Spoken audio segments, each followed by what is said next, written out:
नमः सिद्धेभ्यः। ॐ नमः सिद्धेभ्यः। ॐ नमः सिद्धेभ्यः।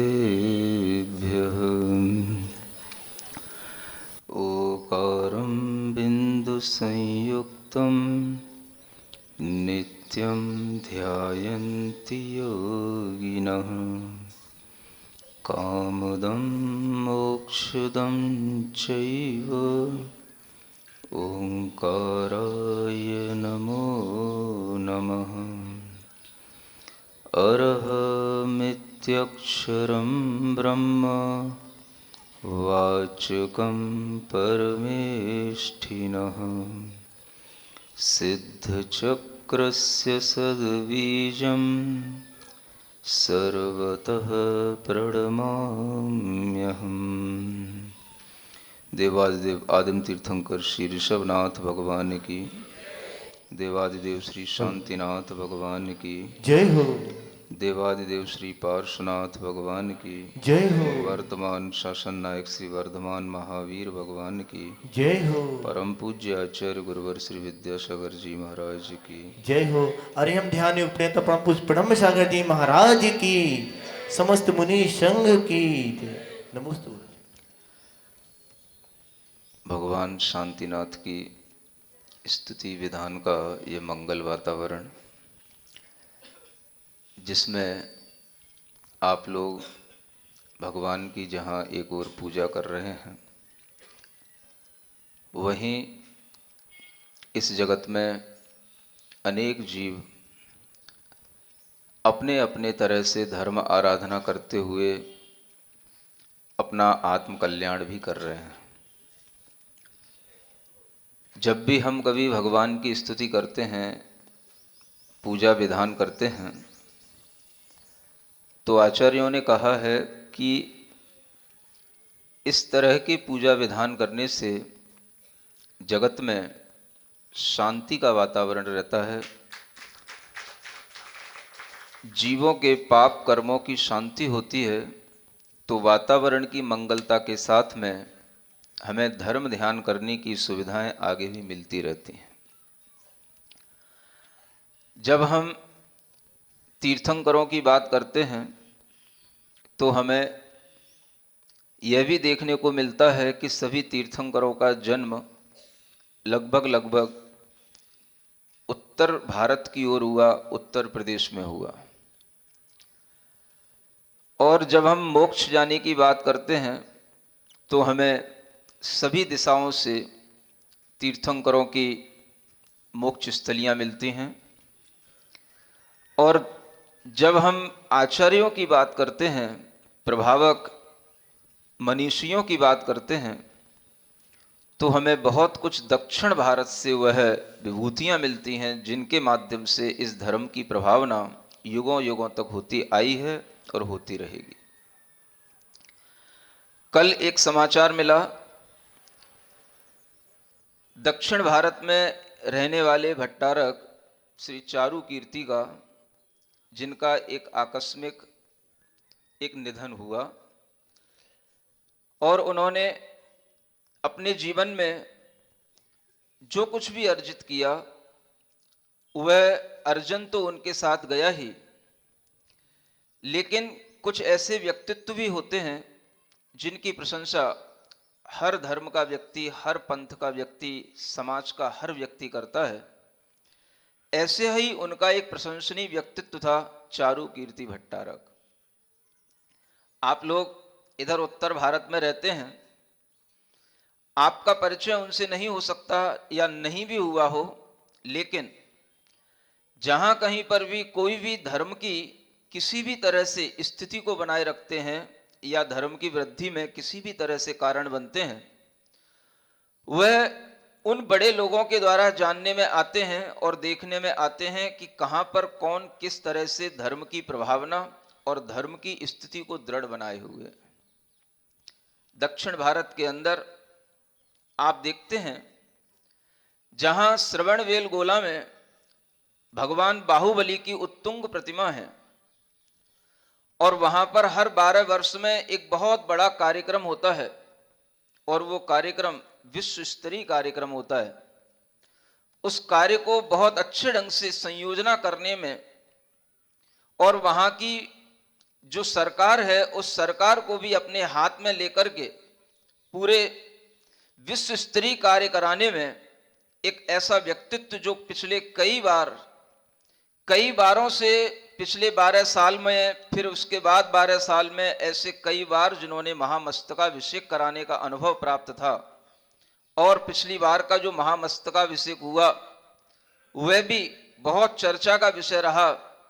इस तरह के अद्वितीय कार्य कराने का श्रेय जिनको जाता था, ऐसे भट्टारक चारू कीर्ति का कल समाधि मरण हुआ।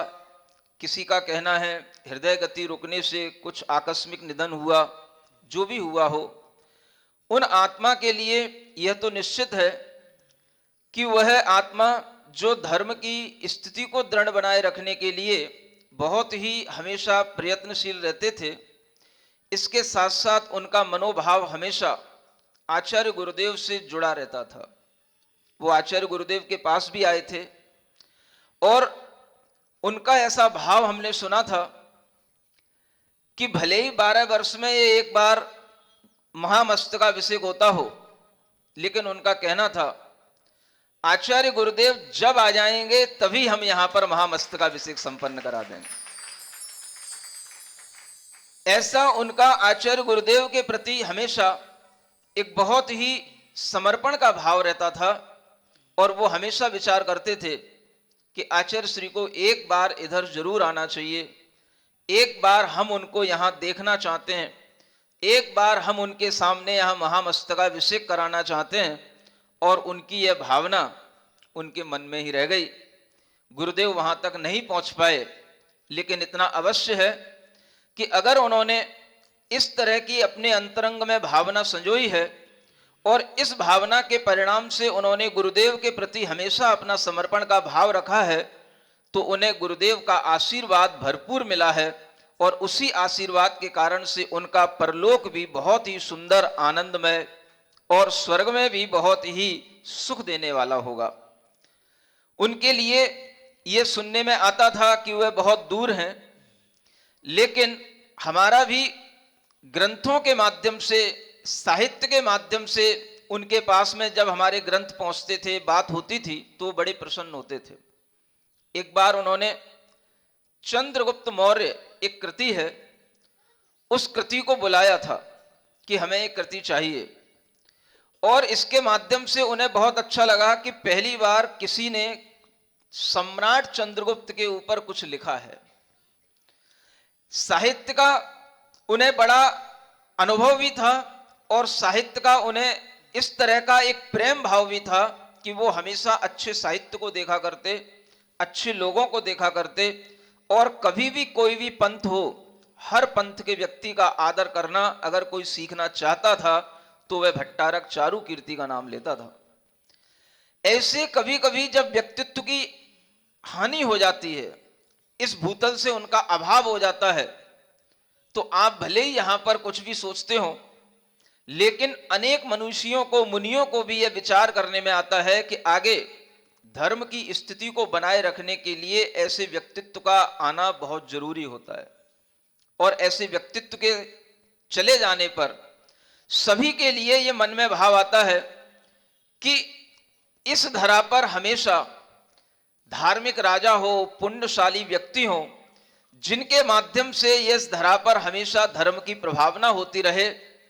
आचार्य महाराज ने हमेशा ये भाव किया कि देखो, दक्षिण भारत में बाहुबली भगवान हैं, तो उत्तर भारत में उनके भी पिता भगवान आदिनाथ स्वामी हैं जो कुंडलपुर में विराजमान हैं। और जिस तरह से वह भट्टारक दक्षिण भारत में लोगों को जोड़ करके रखते थे, वैसे ही आचार्य गुरुदेव हैं तो दक्षिण भारत के, लेकिन उन्होंने उत्तर भारत में आकर के समूचे भारत को जोड़ने का जो प्रक्रम प्रारंभ किया वह कुंडलपुर के बड़े बाबा के माध्यम से किया।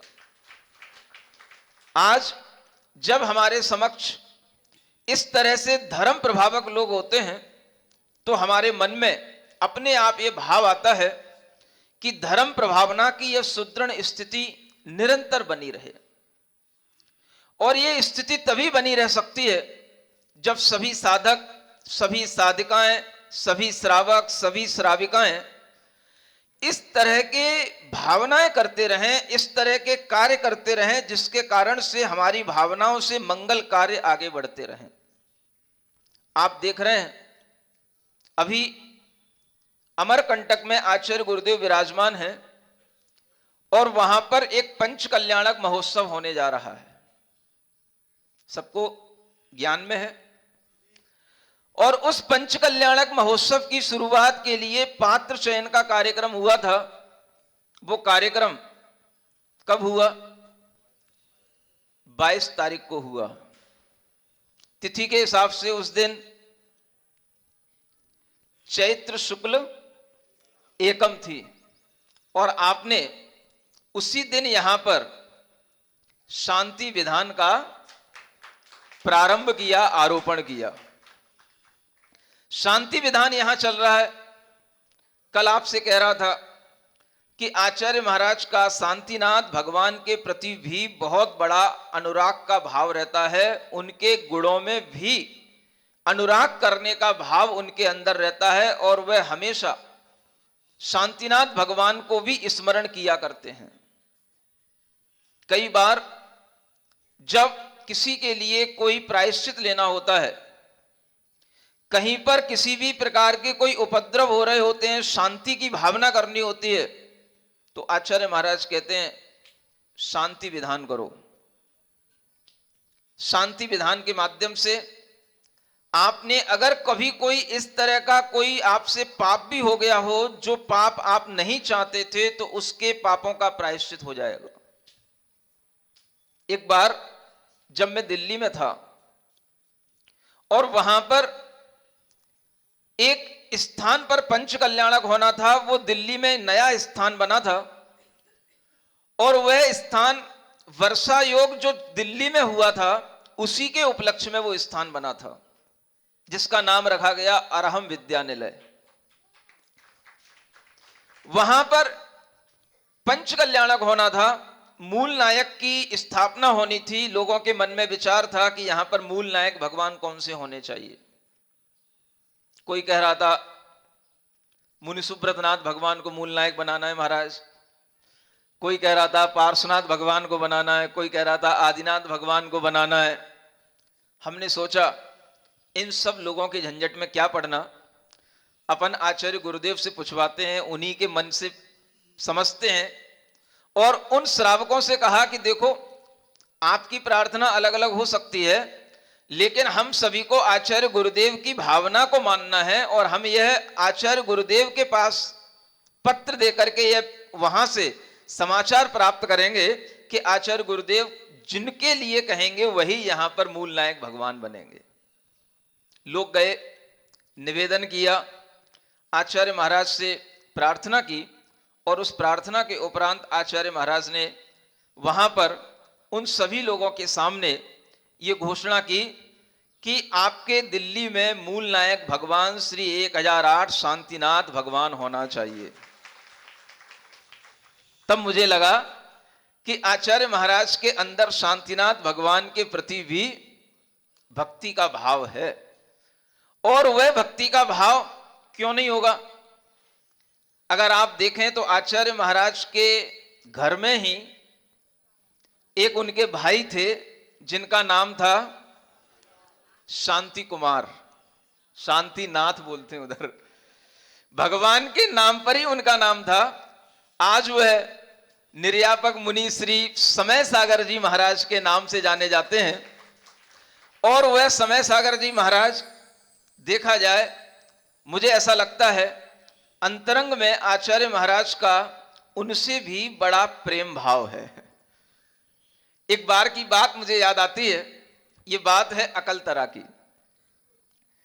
मुनि श्री प्रवचन सागर जी महाराज का एक आकस्मिक समाधि मरण हुआ था और उसके उपरांत वहां पर संघ में सभी लोग बहुत दुखी हुए, इतने दुखी हुए कि संघ में कोई भी उस दिन जो श्रद्धांजलि सभा थी उसमें कोई भी बोलने का मनोभाव नहीं कर पा रहा था, इतना सभी लोग दुखी हो रहे थे।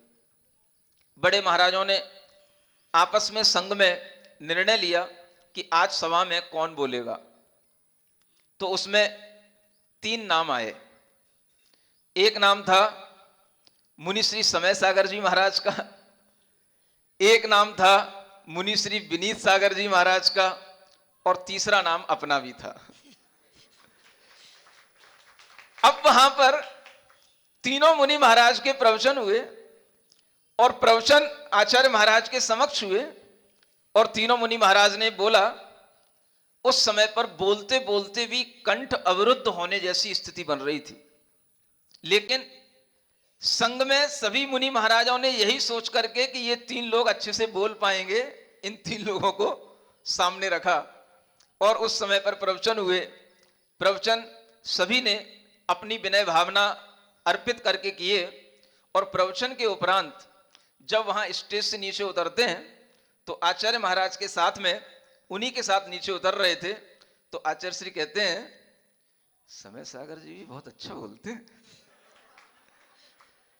तो मुझे बड़ी हंसी आई, बड़ी प्रसन्नता का भाव आया कि देखो आचार्य महाराज, कभी मैं सुनता नहीं उनके बारे में कि वो कुछ ऐसा बोले। मैंने भी पहली बार मुनिश्री समय सागर जी को प्रवचन करते उस दिन सुना था, देखा था और वास्तव में बड़ा अच्छा लगा ये देख करके कि उनकी बिल्कुल 2 कॉपी आचार्य महाराज की, बिल्कुल वैसी ही टोन, वैसी शैली, वैसी ही बोलने की एक्टिंग, और ये सब देख करके मेरा भी मनोभाव बहुत गदगद हुआ।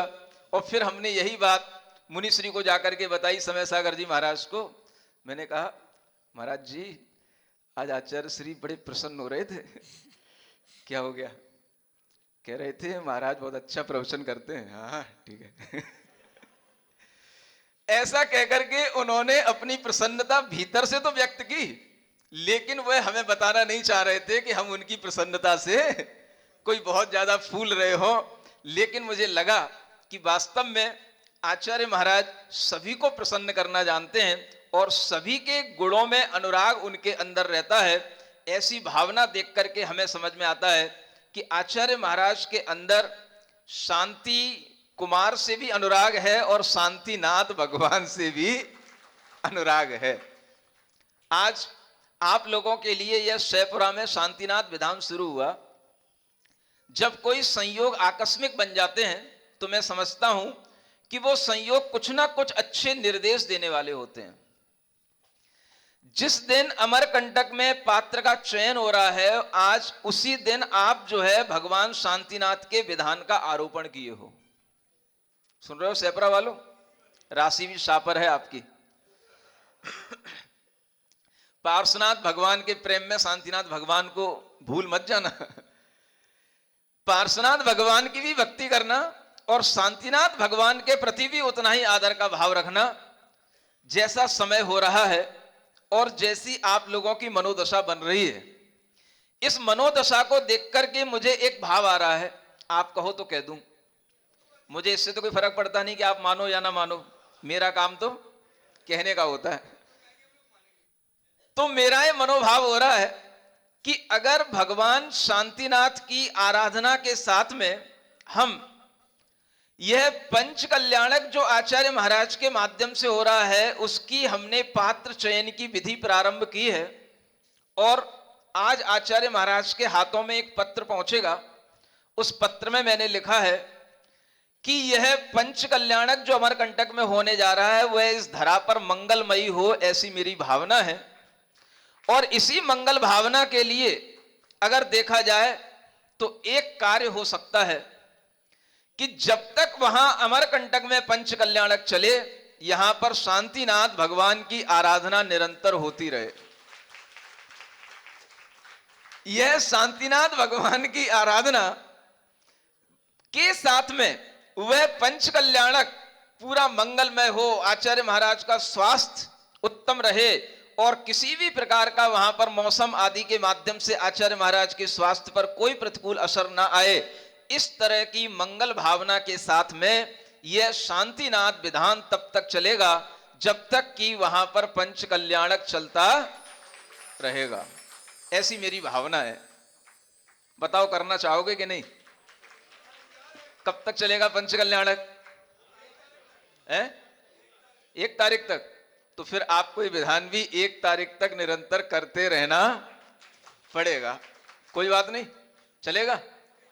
इसी प्रकार की अगर भावना करोगे तो आपको यह मंगल भावों के माध्यम से, जो माता जी कह रही थी, आपका पुण्य गाढ़ा होता जाए, गाढ़ा होता जाए, तो आपका पुण्य वास्तव में गाढ़ा होता जाएगा। और जो माता जी ने कहा था कि अगर श्रद्धा हो तो क्या हो सकता है, अंत में क्या बोला था? पत्थर में भी भगवान दिख सकता है। श्रद्धा हो तो मुनियों में भी अरिहंत दिखाई दे सकते हैं। और ये भाव भी आपके अंदर आ सकता है, श्रद्धा की आंखों से देखो पत्थर में भगवान दिखे हैं, गुरुदर में भगवती मूर्ति, हमको तो श्री राम दिखे हैं।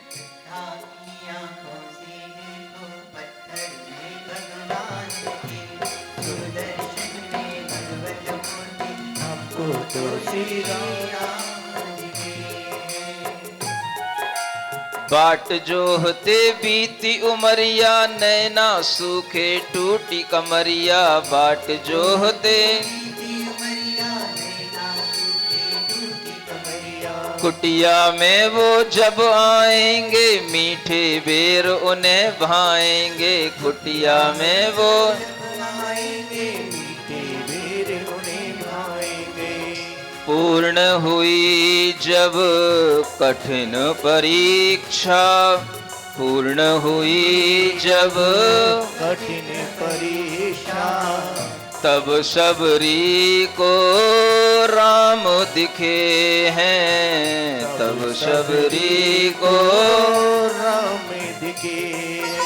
श्रद्धा की आंखों से देखो पत्थर में भगवान दिखे हैं। श्रद्धा की आंखों में देखो पत्थर में भी राम दिखे हैं। गुरु दर्शन में भगवत मूर्ति, गुरु दर्शन में भगवत मूर्ति, हमको तो अरिहंत दिखे हैं, हमको तो अरिहंत दिखे। हम ऐसे ही अपनी आंखों में श्रद्धा को बढ़ाते रहें और अपनी श्रद्धा की आंखों से देखते रहें, तो आपके लिए यह मंगलमय वातावरण ऐसा भी बन सकता है कि अमरकंटक से लौटने के बाद गुरु जी का आगमन इस सैपुरा में पुनः भी हो सकता है। श्रद्धा बना करके रखो। और इसी तरह की श्रद्धा के साथ में यह शांतिनाथ भगवान की पूजन प्रारंभ करते हैं। संस्कृत की यह पूजन है, आगामी दिनों में हिंदी वाली पूजन भी करने के लिए आपको मिलेगा। सकल लोक सुखास्पद पूजनम, जिन वरेषु वरम जिन शांतिकम।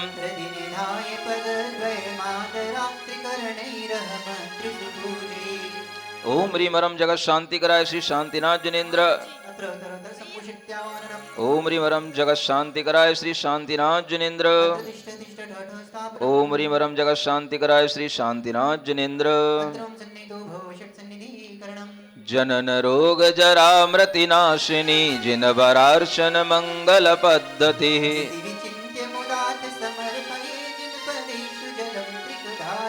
ओम ह्रीम रम जगत शांति कराय श्री शांतिनाथ जिनेन्द्राय। सुरवितं वपुरिष्टतरं मतं, मलय चंदन तो तव नार्थकम्।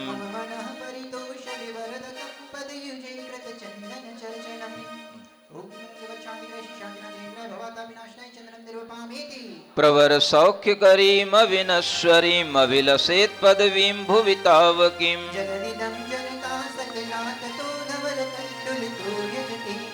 ओम ह्रीम रम जगत शांति कराय श्री शांतिनाथ जिनेन्द्राय नमः।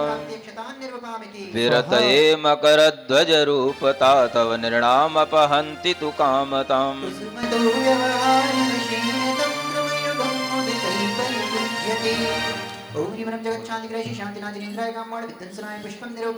स्वाहा।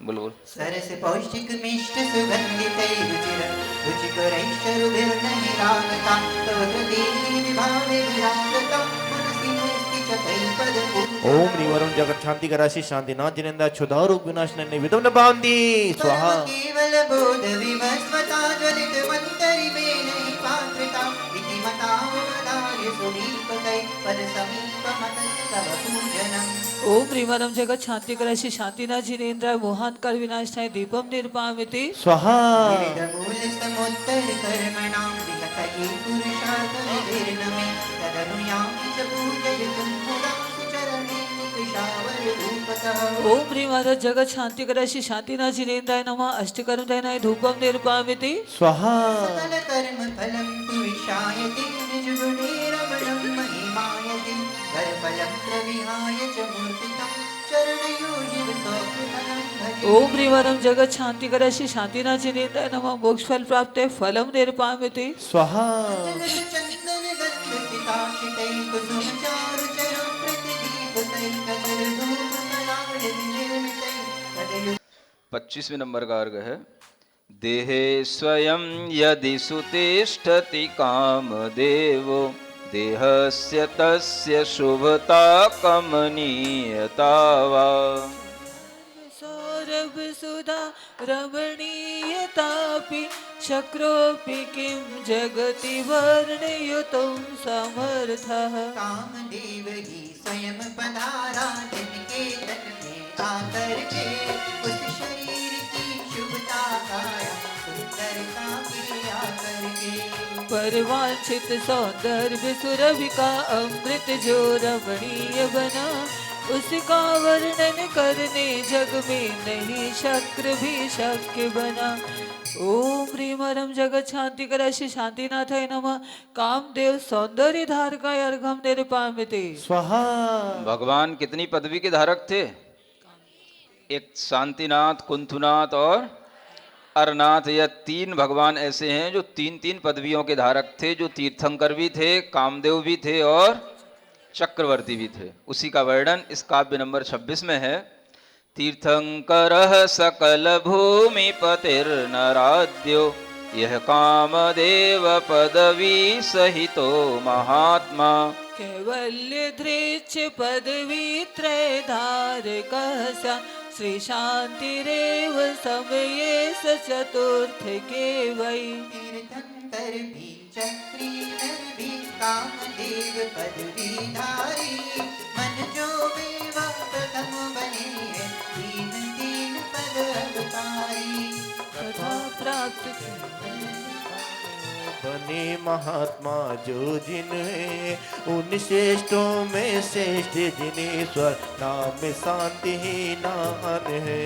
ओम ह्रीमरम जगत शांति कराशी शांतिनाथ जिनेश्वराय नमः त्रय पदवी धारकाय अर्घम निर्पामिति स्वाहा सौंदर्य रूप ग्रह राग नदी सचीवा तस्यां विहाय निज राग मनो विचेष्टाम। शक्र सहस्र दिगति प्रविलोकतेयं सा शांति देव तनु कांति विवर्णना का जो सौंदर्य रूप की नारी राग नदी सी सची बनी उसमें राग देह मन चेष्टा छोड़ शक्र की दृष्टि बनी दो आंखों बाला होकर भी सहस आंख से जिन देखे ऐसे शांति देव के तनु की कांति वर्णना क्या लेके। ओम ह्रीमरम जगत शांति कराशी शांतिनाथ जिनेश्वराय नमः सहस्राक्ष दर्शकाय अर्घम निर्पामिति स्वाहा देवेंद्र दत्त सुख साधन दिव्य भूतम सौभाग्य लब्ध पद वस्तु महार्घ्य सारम। तत्प्रबंध कृत रम्य शुभांग नारी संभूय सौख्य मतुलम युगपत् सभुंक्ते सुख साधन जो दिव्य दिव्य है देवेंद्रों के दिए गए अपने ही सौभाग्य से पाए पद पदार्थ बहुमूल्य थे तथा ताति उपलब्ध कराए शुभ सुंदर नारी का संग ये सब सुख अद्भुत सब मिलकर युग पद भोग रहे निर्भय। ओम ह्रीम वरम जगत शांति करा श्री शांतिनाथ जिनेश्वराय नमः।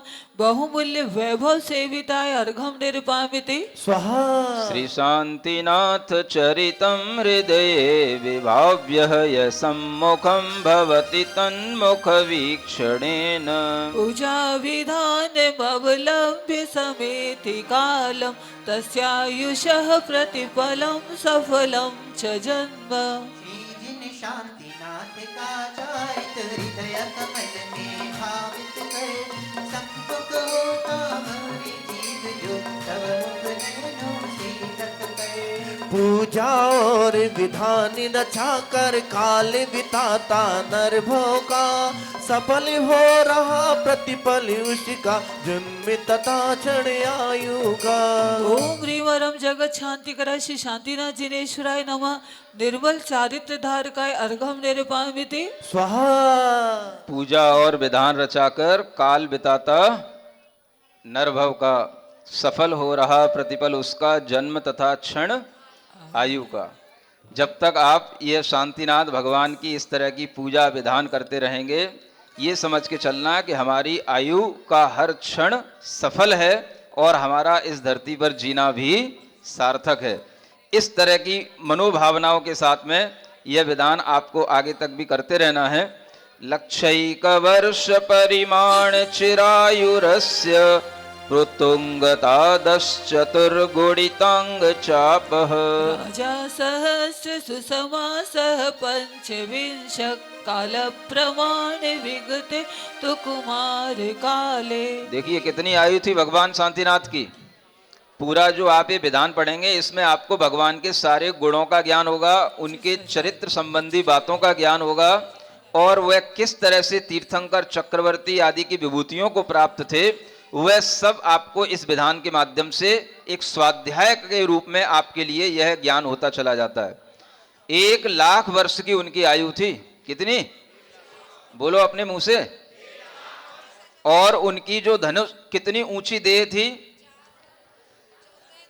आगे लिखा है 10 चौ माने 40 धनुष की उनकी ऊंचाई थी देह की। कितनी? भगवान आदिनाथ की 500 धनुष की ऊंची काया थी और वह घटते घटते शांतिनाथ भगवान तक कितनी रह गई?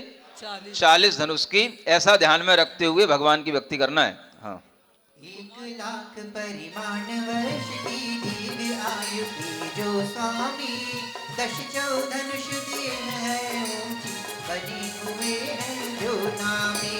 सहस पंचविंशति वर्षों का काल तुम्हारे अवस्था का बीत गया तब राजा होकर हुए सुशोभित पथ ना पा। ओम ह्रीम जगत शांति करा श्री शांतिनाथ जिनेश्वराय नमः। कौमार्य सुख प्रदाय अर्घम निरुपामिति स्वाहा। प्राग्जन्म संचरित मंगल योग चेष्टा बद्धायया कुशल कर्म परंपरा। चातुर्दयेन विदधाति नयं नरोत्र शांतिर्जिनो कुरु शुभं प्रवदेत स्वयं ही। पूर्व जन्म में मन वच तन की शुभ चेष्टा के चारित से पुण्य कर्म की परंपरा जो बांधी गई सुभाषित से। उन्हीं कर्म के उदय फलों में नर अनीति ना कर पाता। करो भव्य जन शुभ कर्मों को शांति चरित यही गाता। ओम ह्रीम वरम जगत शांति करा श्री शांतिनाथाय नमः। अनिति कार्य रहिताय अर्घम निरुपामिति स्वाहा। यश्चक्रवर्ती पदवी विभवेप्यमानी सम्यक् त्वयुक्तमतिबोध शुभावधानी। रत्नानि वै दश चतुर्निधयो नवस्युः स्वागत्य संगम गता स्वयमेव पुण्यात्। चक्रवर्ती पद वैभव पावी जो मानी ना हुए कभी। सम्यक दर्शन से युक्त होकर शुभ आशय युक्त रहे सुधीर। रत्न चतुर्दश और निधि निधिया अति अपार जो वैभव है, स्वयं समागम प्राप्ति हुआ है, स्वयं पुण्य से संभव है। ओम ह्रीं वरम जगत शांति करा श्री शांतिनाथ जिनेश्वराय नमः। मान रहित पूर्ण प्रदाय अर्घम निरुपामिति स्वाहा। यह आज 8 ही अर्घ चढ़ा करके भगवान शांतिनाथ की पूजा यहीं पर पूर्ण करते हैं। थोड़ा जयमाला भी पढ़ लेते हैं और आगे के दिनों में जैसा समय रहेगा वैसे ये पूजा धीरे धीरे आगे बढ़ती रहेगी। पीछे जयमाला लिखी हुई है 86 पेज पर, उसको पढ़ते हैं। हाँ। परम मंगलदायक दर्शनम सकल लोक हितंकर व्रतकम विजित दोष कषाय विमोहकम जिनप शांति मुनीश्वरकम भजे। सबुजेन पराजवरं सुखं तदनुचक्रवृतां पृथुवैभवं विषय सौख्यविषं प्रसन्निशयो विमुचे जय शान्तिधीश्वर। वर दिगंबर रूप महिंसकम विगत वेश विभूषण सज्जकम जिनवरैश्च पुरा विधृतम महत्तकमुपासितमेव जिनेशिना। भजत भव्य जनानि सदा मुदा नमत भाव विशुद्धितया पदं पठत नित्यमिदं सुविधानकं यदि लभेत्वमनन्त सुखास्पदम्। जगति यह शरणं शरणार्थिनां प्रतिभवं शरणं जिनमे भवे विधि विलास विनाशक शांति जिन भव भवाब्ज जिनाब्द सुरहि पदहि। मदन मान पराजित ते नमो हित विचेष्टित योग युते नमः। भवतां शरणाय सदा नमो अलरुदेव कृषे मुनिये नमः। भव सुखानि यथा नहि तुष्टये न च नदी शतकानि महार्णवे तदेव संस्तुतिरागमतिश्च मे विरमतिह कदा न भवत्कृते। भवर मावपुषां रतिदायकं क्षणिक सौख्यभवं विषयैर्व्रतं नहि कदाचिद् हास्ति सुकरपतं रघुवरस्वमतौ मम संस्थितम्। इति वरं मयका भुवि याच्यते वरद देहि न मेऽन्यद् भाव्यते नहि निदानमतिश्च भवेत् कदा स्तुतिमलं च स्मरणान्तके। ओम ह्रीं वरम जगत शांति करा श्री शांतिनाथ जिनेश्वराय नमः। जयमाला पूर्णार्घम निरूपामिति स्वाहा।